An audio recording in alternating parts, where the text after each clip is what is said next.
موجة عالمية جديدة من الانبهار بمصر، من الآثار إلى الصور الفضائية، فما القصة؟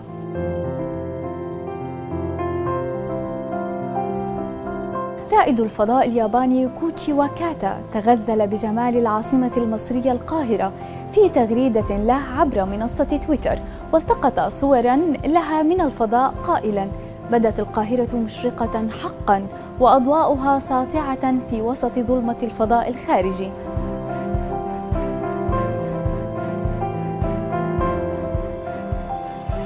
رائد الفضاء يكشف عن أول صورة للقاهرة من الفضاء ويؤكد: مدينة ساطعة وسط الظلام. وآخر ينشر مجرى أعظم الأنهار بالعالم، وتغريدة نارية لإيلون ماسك عن الحضارة القديمة. كل ذلك يحصل في وقت متزامن.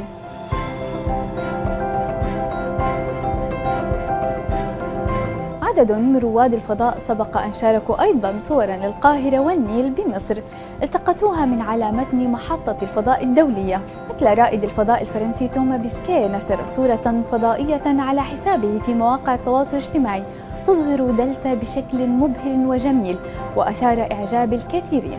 وكتب على حسابه في موقع فيسبوك: يحتضن وادي نهر النيل العديد من المدن، وعلى أضوائها يبدو أحد أعظم الأنهار في العالم بغاية الروعة والجمال.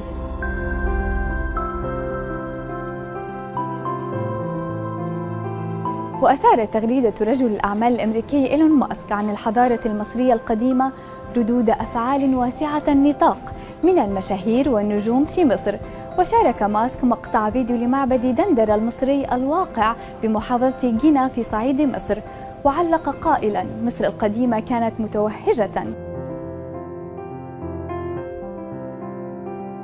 وحصدت تغريدة ماسك أكثر من 7 ملايين مشاهدة.